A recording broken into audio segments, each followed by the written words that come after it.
Hi, it's Blue Orange 22. Today I just want to quickly introduce a topic that gets a lot of controversy and debate in the media and between MRAs and feminists and everybody else.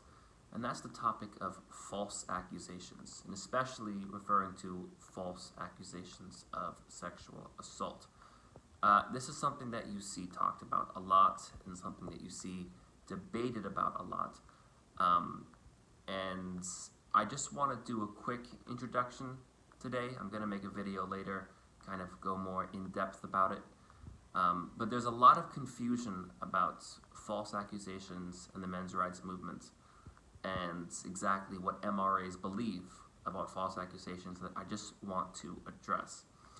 I think I'm going to do a series of introduction videos for now, just kind of short videos, and then later on I'm going to kind of make some longer videos and sort of break down more detail all of these topics. But for now, just the thing I want to clear up that I see a lot is how the reason why MRAs talk about false accusations is because they're just afraid about being called out for sexual assault, or it's a way to defend themselves from the things that they do. And the reason why people talk about false rape accusations is because they're actually rapists, and they're just trying to cover for themselves and just trying to cover for their own actions. You hear that false rape accusations are very, very rare, and talking about false rape accusations is really just a way to blame the victim and shame the victim. These are completely false statements, and some of them are a matter for debate, and some of them really aren't. You might debate how common false rape accusations are. There are different statistics, there are different opinions, and there are different studies. You cannot debate, however, that MRAs secretly support rape, and that's the reason why we talk about false accusations, because we're actually guilty ourselves and we're trying to cover it up somehow. That is 100% false. That's 100% wrong. The reason why we talk about false accusations is because they happen. They happen a lot.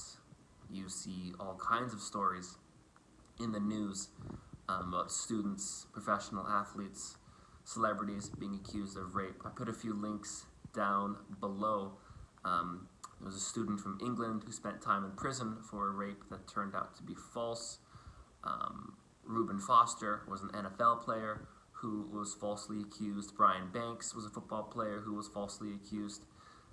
So it does happen a lot, and a lot of guys know friends of theirs who went through this or went through this themselves. And there are lawsuits going on right now against a few colleges about students who were expelled on false accusations. So it is something that happens. And the reason why we talk about it is because it happens quite a lot. But that's not saying that we somehow are against rape victims or we want to blame the victim. That's 100% not true. MRAs are 100% against rape, and that's such an obvious thing to say, I can't even believe I have to say it, but it is something you read in the media a lot. We do support rape victims, we do support prison for rapists, and we don't think that rape victims should ever be shamed. That's not what talking about a false accusation is about. Talking about false accusations is just looking at something that does happen in the real world and something that does need to be talked about.